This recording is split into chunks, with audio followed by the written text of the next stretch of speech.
桜色の手紙。朗読黒川瞳。春の柔らかな日差しが縁側の障子に淡い影を落とす。美佐子78歳。夫に先立たれて3年。この季節になるといつもは夫と2人で眺めていた庭の桜が今年は一層寂しげに見えた。かつては笑い声と温かい会話が満ちていたこの家も今は静寂に包まれている。朝目覚めても隣に夫の気配はなく、日中は庭の手入れや古い着物の繕いをして過ごす。それでもふとした瞬間に彼の面影を探し、胸の奥がキュッと締め付けられるのだった。散りゆく桜の花びらが風に舞うたび、美佐子の心にもそっと郷愁が降り積もるようだった。ある穏やかな午後、美佐子はふと思い立ち、長い間手つかずだった押し入れの奥を整理し始めた。そこには夫が大切にしていたであろう古いアルバムや書籍、そして彼の趣味だった盆栽の手入れ道具などがぎっしりと詰め込まれている。ほこりをかぶった段ボール箱をいくつか運び出し、中身を確認していく。その中で美佐子の目に留まったのは、他のものとは明らかに異なる見慣れない小さな切り箱だった。手のひらに乗るほどのそれはしっとりとした木肌で、ひっそりと時を重ねてきたことを物語っている。箱の表面には何の装飾もなく、ただ静かにそこにあるだけなのに、なぜか美佐子を引きつける不思議な魅力があった。美佐子はその切り箱をそっと膝の上に置き、深呼吸をした。まるで開けてはならない秘密が隠されているかのようなかすかな緊張感があった。ゆっくりと蓋に指をかけ、持ち上げるとふわりとかすかな炭の香りがした。それは何十年もの歳月が染み込んだような懐かしくも新しい香りだった。中に入っていたのはまるで桜の花びらのように淡いピンク色の便箋が丁寧に折りたたまれて収められていた。色あせることなく鮮やかな桜色を保つその便箋を手に取ると、指先に紙のかすかなざらつきが伝わる。それは夫の若き頃を思わせる力強くもどこか優しい筆跡で書かれている。差出人の名前はない。美佐子はまるで彼の息遣いを感じるかのように、震える指先で便箋を開き読み進めた。読み進めるうちに美佐子の胸に淡い動揺が広がった。いつかこの手紙を一番大切な人に渡したい。その一文が美佐子の心を強く締め付けた。喉の奥がキュッと詰まる。大切な人、それは自分ではない誰かのことだろうか。夫には結婚前に深く愛した女性がいたのだろうか。もしそうだとすれば、なぜこの手紙を今まで見せずにいたのだろう。胸の奥にほんの少しの切なさと言葉にできない疑惑がよぎる。しかしそれ以上に夫の秘められた青春時代への抗いがたい好奇心が美佐子を突き動かした。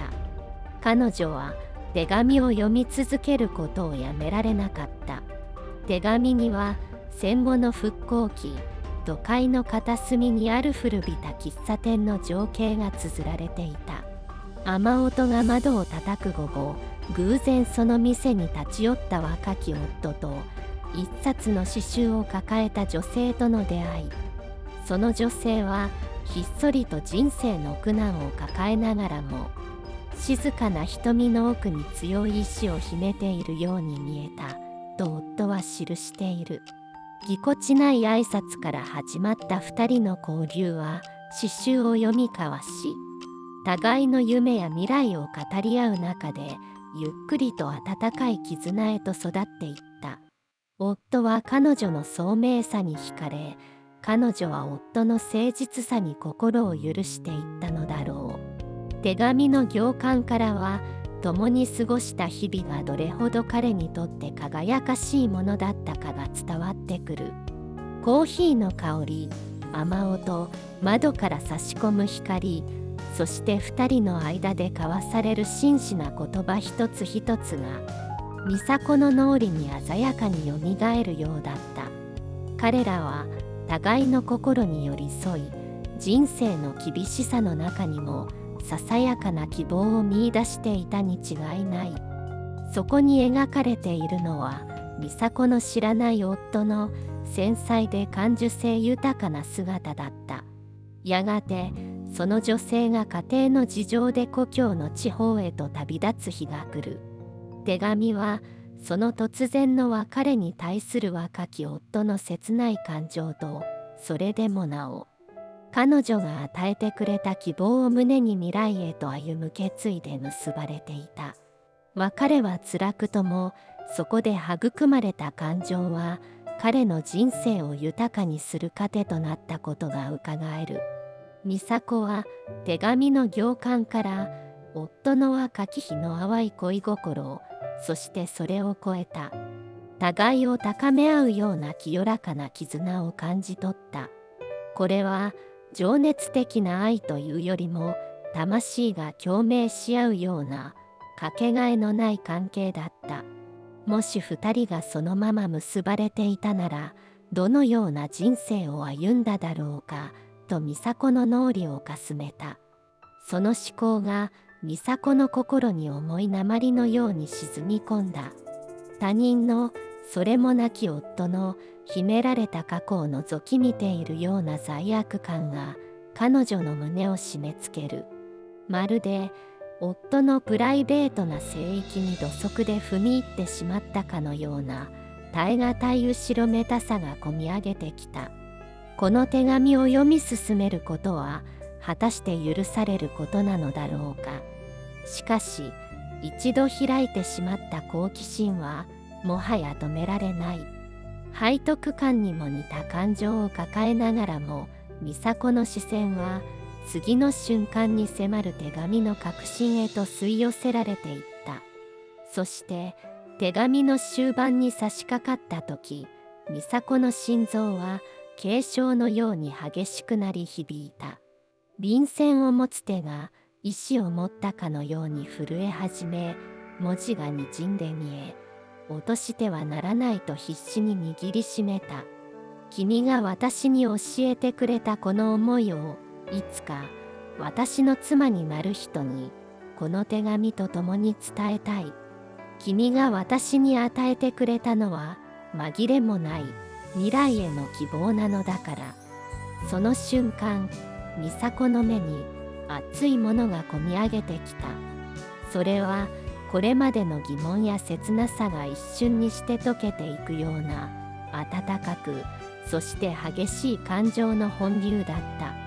この手紙は夫の過去の恋の物語ではあったが、それは同時に彼が人生の伴侶に託そうとした未来への誓いだったのだ。彼は人生の苦難を乗り越えるたびに、この手紙に記された希望を胸にまっすぐに生きてきた。そしてその希望を彼が最も愛し信頼し、共に人生を歩んできた美佐子に伝えたかったのだ。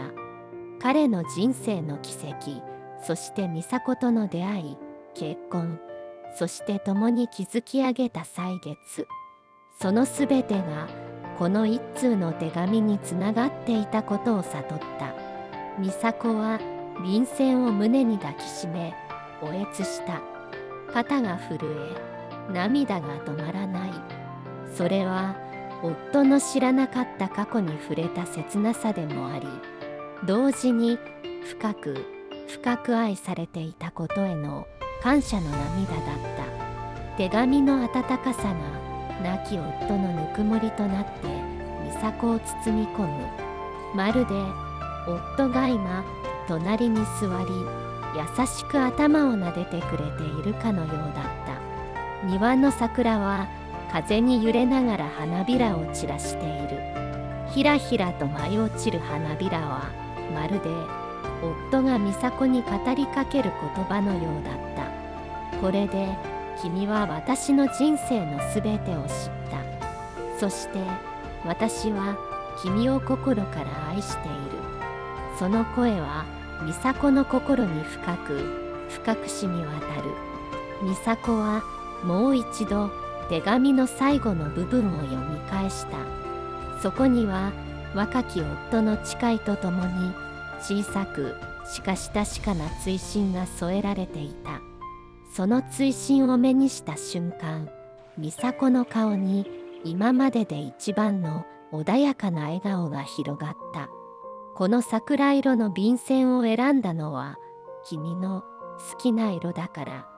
美佐子の心はこれまでにないほど満たされていた。夫の青春時代の秘められた物語は決して彼女を傷つけるものではなかった。むしろその純粋な経験が彼をより深く、そして強くし、そのすべてが美佐子へとつながっていたことを知ったのだ。二人の間に存在する深い絆と時を超えた夫婦の愛を改めて教えてくれたのだった。美佐子は桜舞い散る庭を眺めながら心の中で夫に語りかけた。私もあなたを愛しています。これからもずっとこの桜色の手紙が私たちを結ぶ永遠の絆ね。春の陽光の下、美佐子の顔には穏やかな笑顔が浮かんでいた。その笑顔は夫の秘められた過去への疑念や喪失の深い悲しみ、そして覗き見ているかのような罪悪感のすべてを乗り越えた清らかな安堵と静かな喜びに満ちていた。心に宿る温かい光はまるで夜明けの太陽のように喪失感に沈んでいた美佐子の日々に再び鮮やかな色彩と生命力を与えてくれるだろう。かつては灰色に見えていた日常の風景に淡いピンクや若葉の緑がはっきりと色づいて見え始めた。夫が残したこの桜色の手紙は単なる思い出の品ではない。それは時を超えて語りかける彼の尽きることのない愛と未来へとつながる希望の証だった。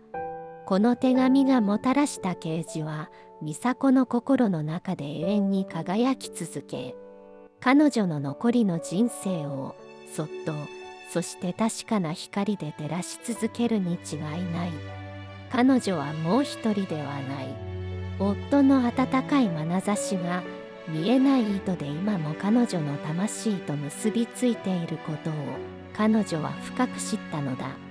その愛の光を胸に美佐子は新たな一歩を踏み出す力を得ていた。過去への後悔ではなく未来への穏やかな期待を抱きながら彼女の人生は再び美しい物語を紡ぎ始めるのだった。今回のお話はここまでです。この物語を聞いてどんなことを感じましたか？あなたの心に響いた場面や似た体験があればぜひコメントで教えてください。一つ一つ大切に読ませていただきます。朗読黒川ひとみ。